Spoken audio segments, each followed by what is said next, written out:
Señor los bendiga. Gracias a los hermanos que se disponen para servirlos. Es una bendición. ¿Lo creemos, hermanos? Es una bendición el poder servir, el poder disponernos. Nuestra carne, nuestra naturaleza nos dice que no, que mejor nos quedemos haciendo el mínimo indispensable, que ya nos demos por bien, que es suficiente con el venir aquí a la iglesia. Pero no, hermanos, el objetivo, el Señor nos lleva siempre a más, y uno de esos propósitos es que todos aprendamos a servir. Y qué bendición el poder hacerlo a los más pequeños, a los que a veces, al menos los discípulos de Jesús, menospreciaban, ¿verdad?, los niños. Jesús les enseñó que no era así, que de ellos era el reino de los cielos. Entonces, hermanos, qué bendición el poder disponernos para servir. De eso se trata el crecer, el cristianismo. No es de aprender más, no es de que yo le voy a decir una verdad y una revelación bíblica que usted no sabía cada domingo. Es aprender a servir, hermanos. Ahí es donde crecemos, ahí es donde vamos conociendo más del Señor. Bien, disculpen, como que hemos tenido problemas con esta bocina, que como que el cable es el que no funciona bien y se oye como que un poco de tierra. Vamos a ver qué podemos hacer, porque la solución que necesitamos, que hemos visto, es quitar el cable, pero el cable ya está así metido por toda la estructura de la construcción. Entonces seguramente vamos a tener que romper a lo mejor un poco de pared o ver qué vamos a hacer, pero sí es la única solución. Esperamos poder hacerlo pronto, y por ahora una disculpa ahí el sonido así de rozón. Bien, hermanos, estas semanas, como recordarán o les platico brevemente, he querido yo compartir cuestiones que pudiéramos llamar como muy básicas, muy rudimentarias, pero que son esenciales, porque el cristianismo no está solamente enseñado verdades espirituales que no podemos poner en práctica en nuestra vida diaria, en el diario vivir. Y compartía yo acerca de dos elementos muy importantes, hermanos, que es tanto el trabajo como el descanso. La mayoría de nosotros vamos a pasar una buena parte de nuestra vida trabajando, encontrando el sustento, la manera como Dios va a proveer para nuestra casa. Y comentaba yo, porque considero que es muy importante que como cristianos entendamos que servir a Dios no es dedicarnos completamente a la iglesia. El hecho de que tú sientas un llamado de parte de Dios para tu vida no significa que tienes que renunciar a tu trabajo y dedicarte al ministerio. Eso no es exclusivamente a servir a Dios. Sí podría ser, y sí es, y ha sido en el caso de muchos hermanos y muchos siervos de Dios. Pero el Señor quiere que todos los creyentes le sirvamos y vivamos nuestra vida completamente rendida a Él. Y eso lo que significa es que Dios nos ha puesto en diferentes áreas, en contabilidad, en negocios, en ventas, como maestros, hasta como artistas. Nos tiene en esos lugares y Él quiere que nosotros ahí extendamos su reino. No hay un trabajo, hermanos, que podamos decir, es que este trabajo, pues no, aquí yo no puedo servir a Dios, ¿verdad? Cualquier trabajo menos legal, ¿verdad? No vamos a entrar en, obviamente, crímenes y cosas así, pero cualquier trabajo que tú puedas encontrar en el mercado laboral con un salario conforme la ley, tú puedes servir a Dios ahí, tú puedes glorificar a Dios y tú puedes permitir que Dios te use para su honra y su gloria y para extender su reino.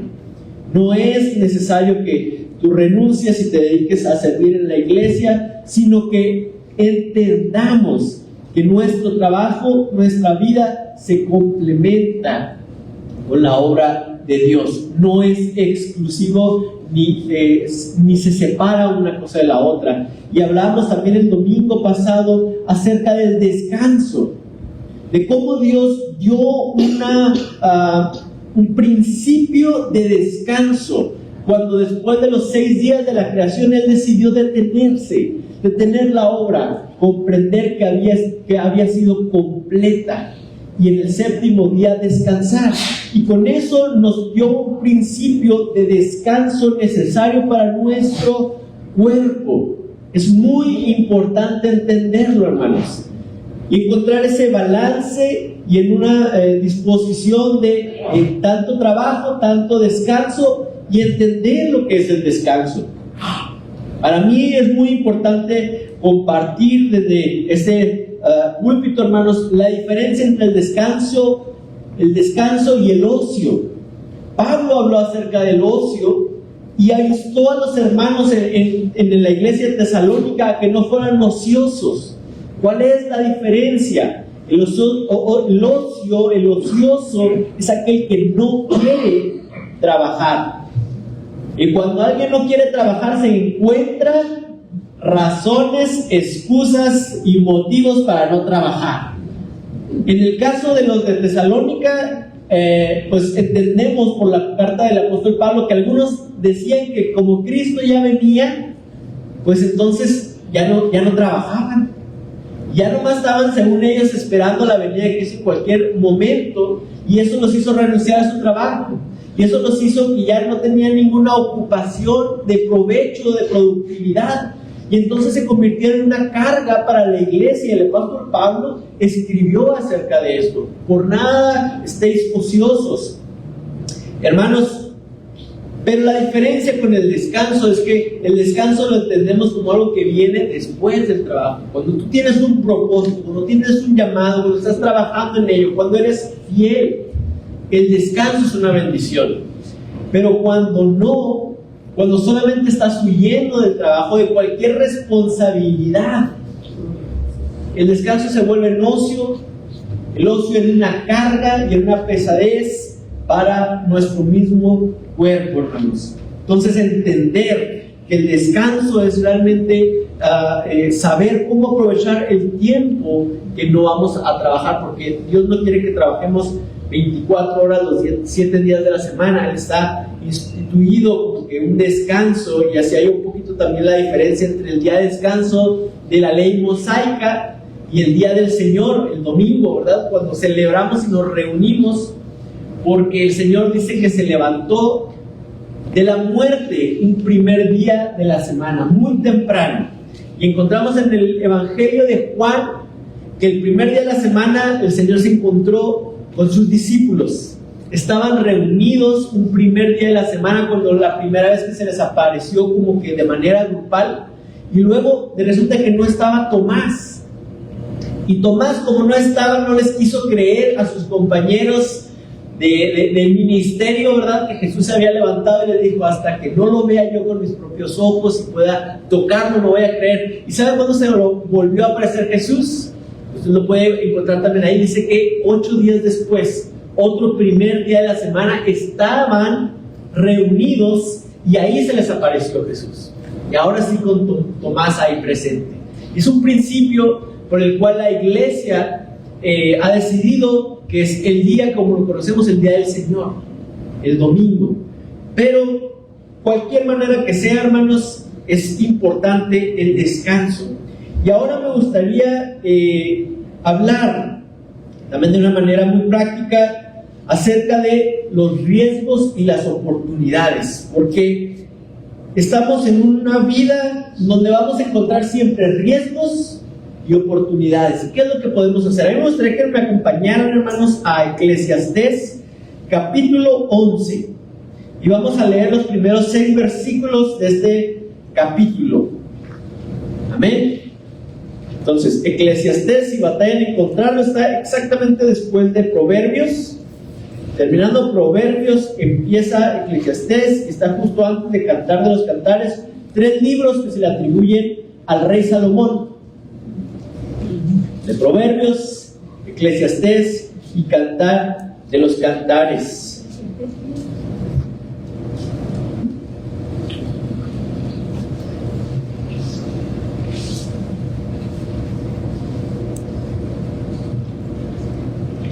Amén. Dice Eclesiastés 11:1: echa tu pan sobre las aguas, porque después de muchos días lo hallarás.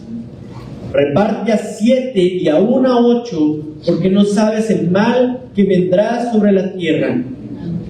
Si las nubes fueren llenas de agua, sobre la tierra la derramarán, y si el árbol cayere al sur o al norte, en el lugar que el árbol cayere, allí quedará.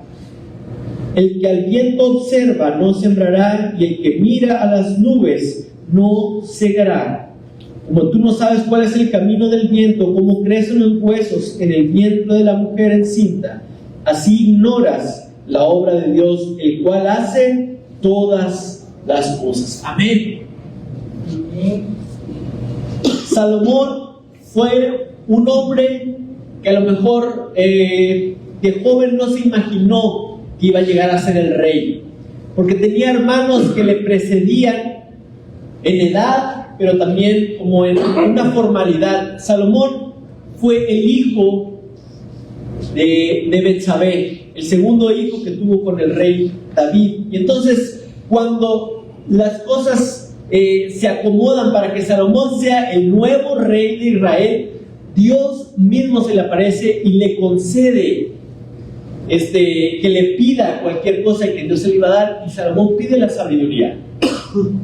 Y gracias a eso, Salomón fue el rey más grande que pudo tener Israel, tanto así que venía reyes y gente de muchos lugares a escucharlo hablar acerca de cualquier cosa, porque él hablaba desde los animalitos hasta las estrellas con una sabiduría que deslumbraba a todas las personas que lo escuchaban.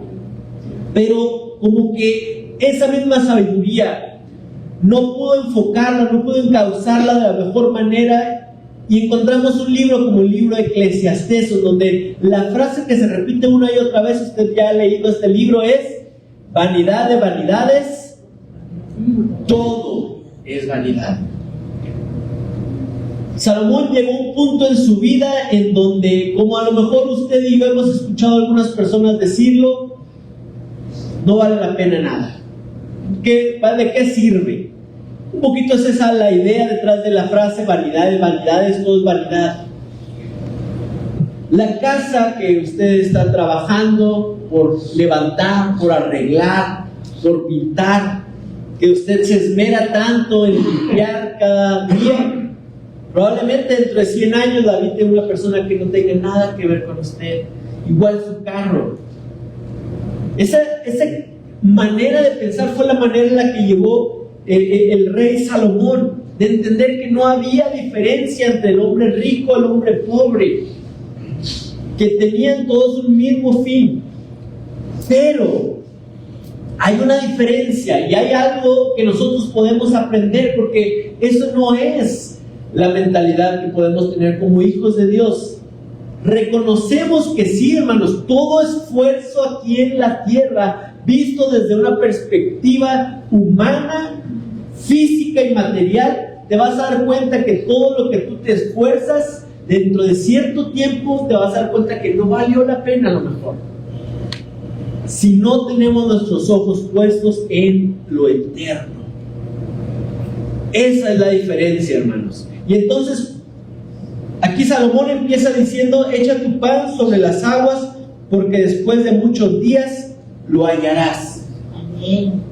Y hablando acerca de riesgos y oportunidades, hermanos, necesitamos entender que vivimos en un mundo en donde se puede invertir. Hay un principio básico: el sembrador decide qué semillas no van a ser para alimento, no se van a convertir, ¿verdad? ¿Cuáles semillas no van a convertirse en una, por ejemplo, el maíz? ¿Cuántas de esas semillas no van a ser usadas para molerse y convertirse en tortillas, sino que van a ser para volverlas a sembrar? Es una decisión de que no todo lo que yo obtuve por mi esfuerzo lo voy a usar para mi sustento, para lo que yo necesito, sino que lo voy a invertir. El agricultor lo vuelve a poner en la tierra, y de esa semilla brota mucho fruto, mucho más fruto. Y aquí está diciendo: echa tu pan sobre las aguas, porque después de muchos días lo hallarás. Es necesario entender, hermanos, que nosotros tenemos que tomar decisiones en las cuales dejamos un poquito el control sobre lo que tenemos, aún, fíjese, sobre lo que Dios nos ha dado, aún sobre cosas y situaciones, circunstancias por las cuales le pedimos a Dios que Él hiciera en nuestra vida. Él nos pide que las soltemos, que las dejemos ir. Esta imagen de aventar el pan, ¿cómo dice?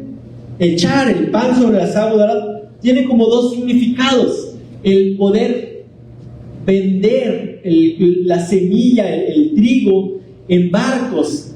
Imagínense, para ese entonces pues era seguramente semanas, meses para que llegara el producto hasta donde tenía que venderse, y otras tantas semanas o meses para que regresara la ganancia.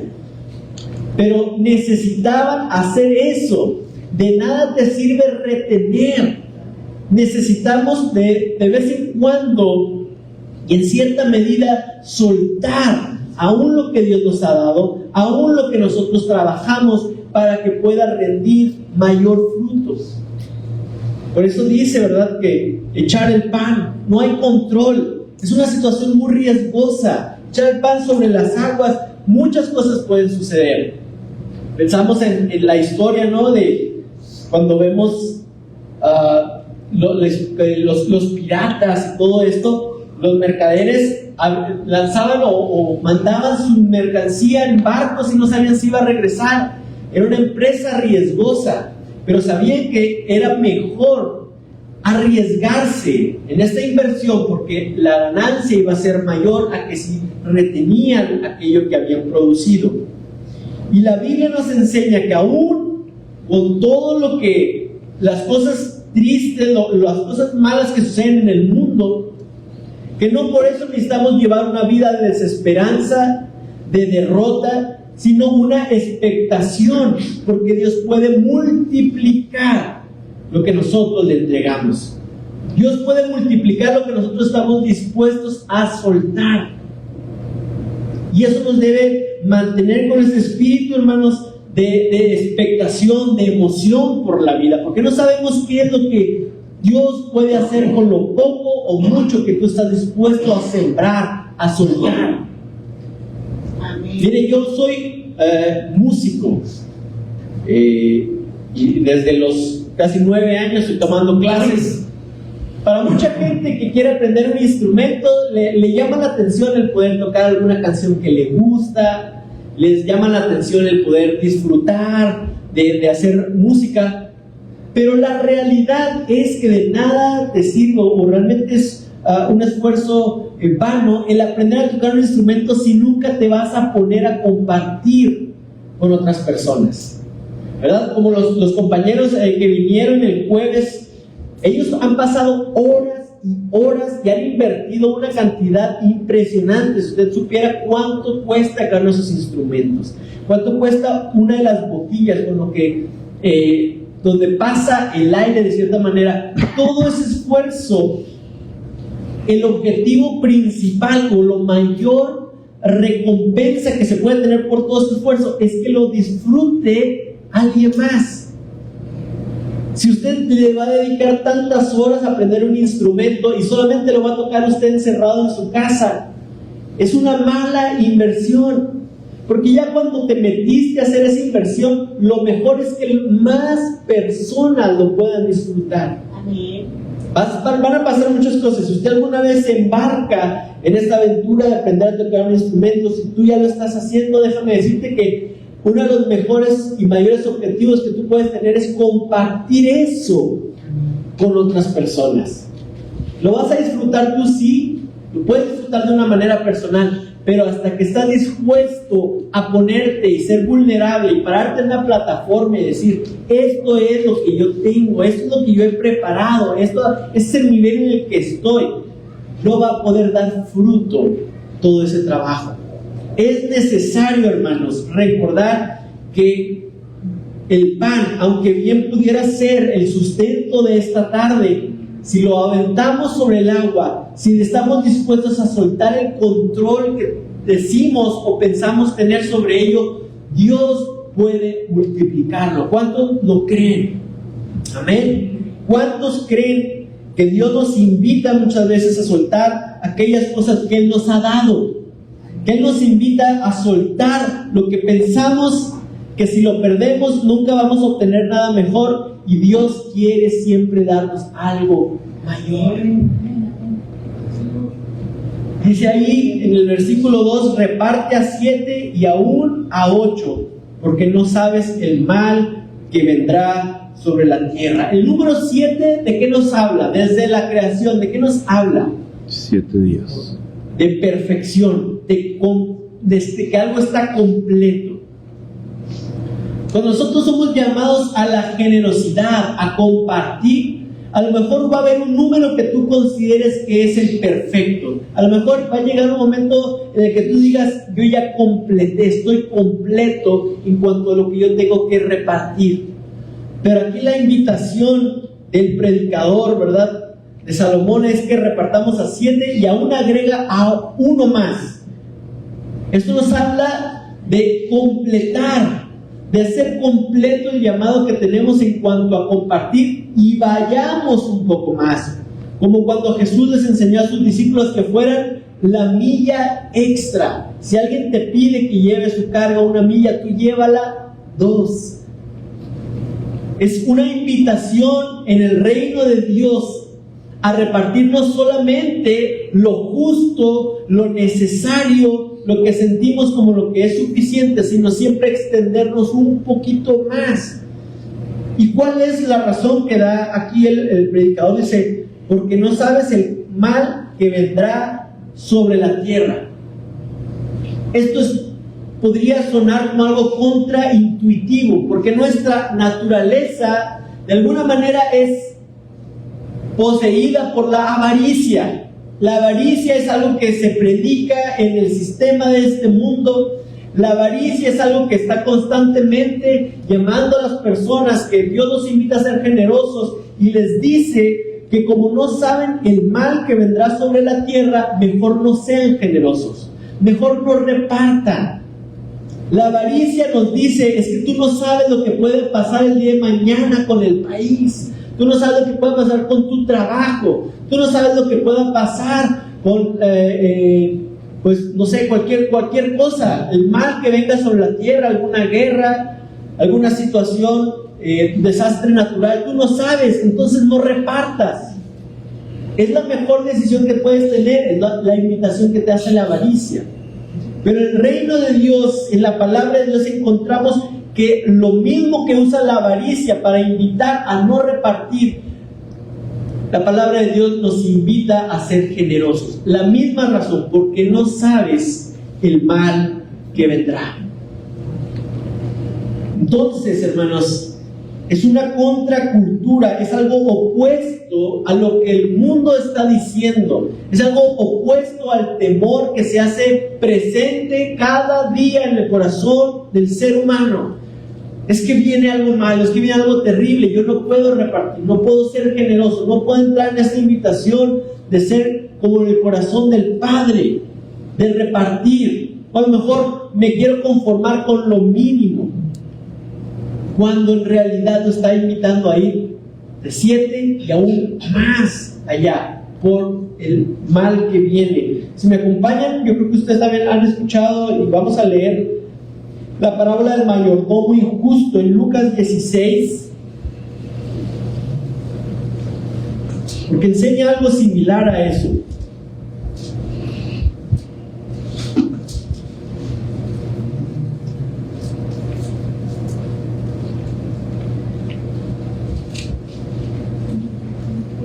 Dice Lucas 16, versículo 1, dijo también a sus discípulos, había un hombre rico que tenía un mayordomo, y este fue acusado ante él como disipador de sus bienes. Entonces le llamó y le dijo, ¿qué es esto que oigo acerca de ti? Da cuenta de tu mayordomía, porque ya no podrás más ser mayordomo. Entonces el mayordomo dijo para sí, ¿qué haré? Porque mi amo me quita la mayordomía. Cavar no puedo, mendigar me da vergüenza. Ya sé lo que haré para que cuando se me quite de la mayordomía me reciban en sus casas. Y llamando a cada uno de los deudores de su amo, dijo al primero: ¿cuánto debes a mi amo? Él dijo: 100 barriles de aceite. Y le dijo: toma tu cuenta, siéntate pronto y escribe 50. Después dijo a otro: ¿y tú cuánto debes? Y él dijo: 100 medidas de trigo. Él le dijo: toma tu cuenta y escribe 80. Y alabó el amo al mayordomo malo por haber hecho sagazmente, porque los hijos de este siglo son más sagaces en el trato con sus semejantes que los hijos de luz. Y yo os digo: ganad amigos por medio de las riquezas injustas, para que cuando éstas falten os reciban en las moradas eternas. Qué historia tan más extraña. Y la verdad es que no vamos a comentar tanto en eso, excepto el hecho de que, como nos invita aquí, que vienen tiempos difíciles. A este trabajador sabía que se le había acabado su sustento, su trabajo. Él estaba incluso vislumbrando la posibilidad de tener que mendigar, de tener que ir a uno de los trabajos manuales, laborales, pues más pesados, como lo era cavar. Pero él utiliza y dice: vamos a ser generosos, porque la generosidad me va a dar algo que la avaricia no me puede dar. En este caso, pues era una generosidad con cosas que no eran de él, ¿verdad? Pero por algo Jesús menciona ahí que el amo lo alabó y le dijo: pues qué bárbaro, te aventaste una buena movida. Pero hermanos, el mensaje para nosotros es lo que dice ahí en el versículo 2 de Eclesiastés, ¿verdad? Reparte a 7 y aún a 8, porque no sabes el mal que vendrá sobre la tierra. Que podamos ser generosos cuando la situación empiece a ver difícil, cuando el panorama se empiece a ver oscuro, hermanos, que nosotros vayamos siendo guiados por la generosidad. El versículo 4 dice: el que al viento observa no sembrará, y el que mira a las nubes no segará. ¿Cuántas veces, hermanos, estamos esperando un momento ideal para hacer aquello que Dios ha puesto en nuestro corazón? ¿Cuántas veces estamos esperando que se alineen tantas y tantas cosas para poder dar ese paso de fe que sabemos que necesitamos dar? Y estamos esperando, y el predicador, el rey Salomón, ser un observador social muy sagaz, muy perspicaz. Él vio que las personas que estaban esperando siempre por el momento ideal nunca daban ese paso, y así lo escribió: el que al viento observa no sembrará, y el que mira a las nubes no segará. No sé cuánto les tocó, creo que ya no se usa tanto este juego de brincar la cuerda, pero aquí yo recuerdo así cuando estábamos chavitos aquí en la iglesia, más alguien traía una soga y todos se ponían a darle, hacíamos una fila y estábamos entrando, y había diferentes juegos ahí que se podían hacer, nos la pasábamos muy bien, pero nunca faltaba ese amigo que y todos, ándale ya. Y entre más lo presionaba, que menos se aventaba. Y como que quería empezar y no se aventaba, y nunca, ya mejor el de atrás de la fila lo rebasaba y se metía a él y le seguía con el juego, porque ese compañero, por el miedo de regarla, porque a lo mejor no era el momento cuando la cuerda venía, y como que no hay una regla, es como una intuición, ¿verdad? Interna de que cuando la soga acaba de pasar es el mejor momento para meterlo. Pero no, o sea, como que están esperando ahí, y esta no, y la que sigue, y ahí estaban, y desesperaban a todo el mundo, porque cuando estás esperando el momento ideal, cuando siempre estás observando las circunstancias que te rodean para esperar el momento de dar el paso de fe que tú sabes que necesitas dar. Y aquí quiero ser muy claro en esto, son pasos que tú sabes que necesitas dar. Yo estoy convencido que todos aquí sabemos muy bien que hay pasos que necesitamos dar, que hay cosas que necesitan cambiar en nuestra vida, que ni siquiera necesitas preguntarle a Dios, ya es algo que tú estás seguro que Dios te está llamando a hacer. Son cosas que Dios ya te ha puesto en el corazón que necesitas cambiar, pero estás esperando el momento perfecto. Estás esperando que las cosas se alineen. Ya no más que pase esta crisis, ya no más que pase esto, ya no más que pase este buen momento que estoy disfrutando. Por el motivo que sea, hermanos, siempre, así es, siempre hay una buena excusa para poner y posponer las cosas que Dios ha puesto en nuestro corazón, hermanos. Y que no lo hagamos un hábito. El siempre estar observando las nubes, a ver cómo vienen, ¿verdad? Dice que agarre agua la nube. Están esperando y nunca agarra agua, hermanos. El carro se les compone esto y luego a la casa le pasa esto otro y luego se viene un gasto aquí, las vacaciones. Siempre hay algo. Y ahí dice: el que al viento observa no sembrará, y el que mira las nubes no cegará. Estamos perdiendo oportunidades, hermanos. Estamos perdiendo resultados. Lo que Dios quiere hacer en tu vida lo estás posponiendo. Y en algunos casos estás perdiendo algo que Dios quiere hacer en tu vida por estar posponiendo lo que tú ya sabes que Él te ha llamado a hacer, por estar esperando ese momento indicado. Nunca va a estar ese momento. Nunca. Para las personas que no tienen la intención de congregarse en una iglesia, ninguna iglesia va a ser lo suficientemente buena. Van a ir a una iglesia y se van a topar con que los hermanitos esto, que el pastor así, o que la música así, o que lo que sea. Cuando tú no quieres hacer algo, encuentras excusas. Nunca te van a faltar, hermano. Pero que podamos tomar y ser resolutivos en cuanto a lo que Dios quiere que hagamos. ¿Por qué estaba esperando? Porque a veces esperamos, hermanos, igual.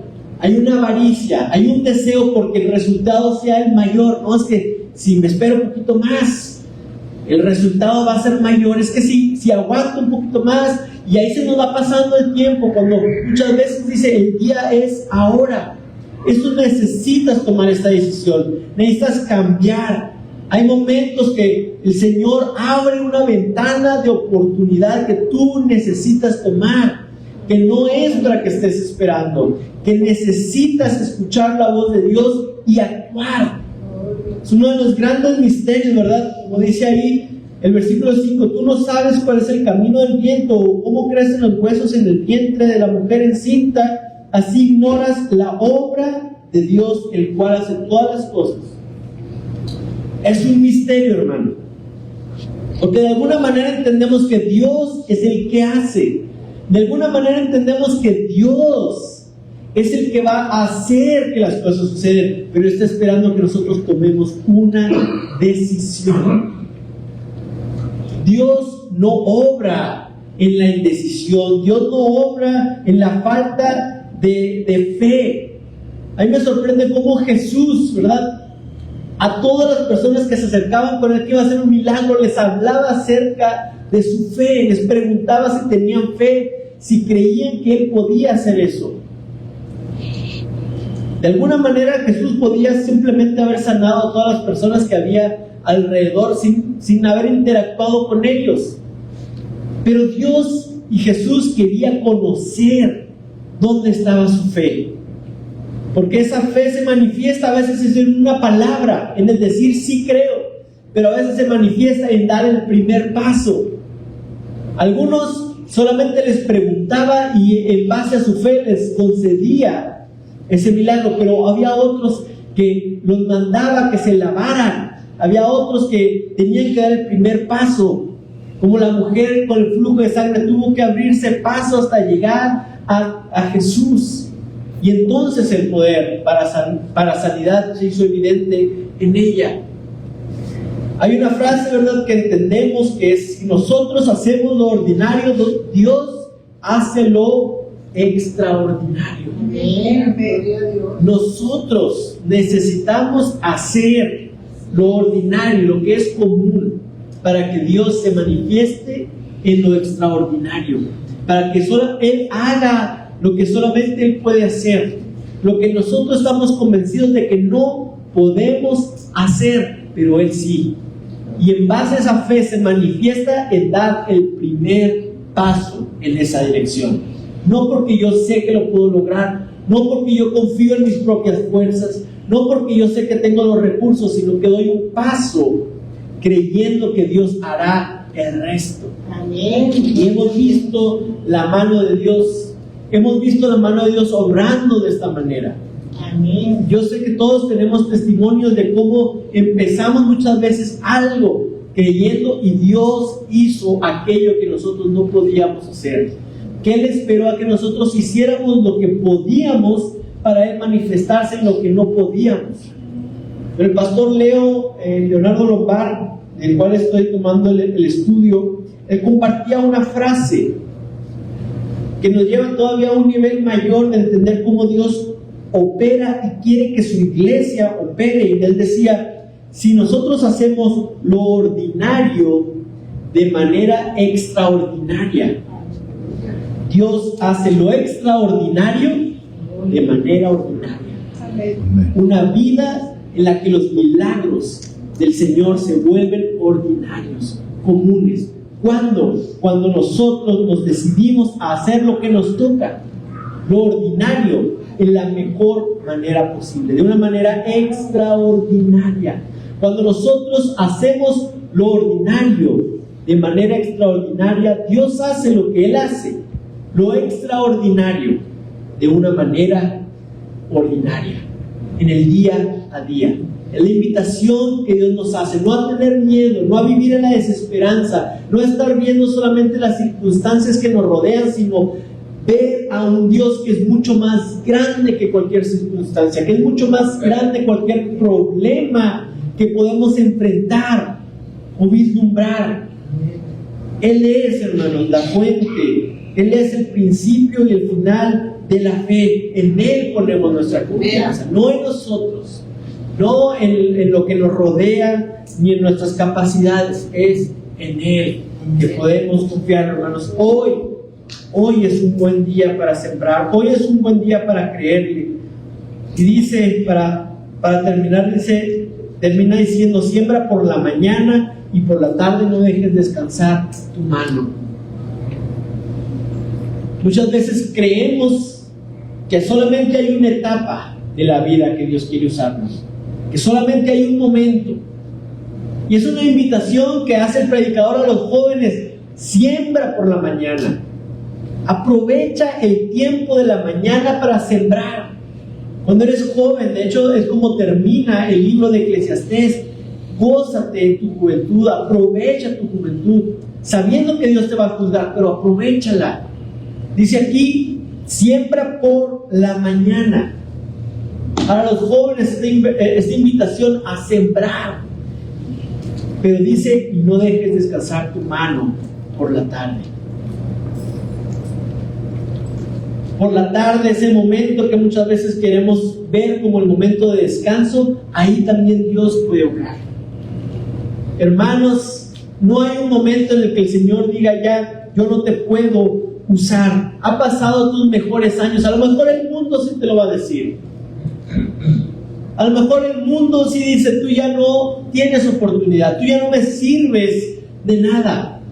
Pero el Señor nos hace la invitación a todos, a los adultos: no dejes de sembrar. Nunca es tarde para sembrar. No digas, por favor, la vida ya se me pasó. Pues el sembrador dice: por la tarde no dejes de sembrar. Los tiempos y las oportunidades, hermanos, llegan a todos por igual. Que podamos estar expectantes, que podamos creerle a un Dios que hace lo extraordinario cuando nosotros hacemos lo ordinario. Pongámonos de pie.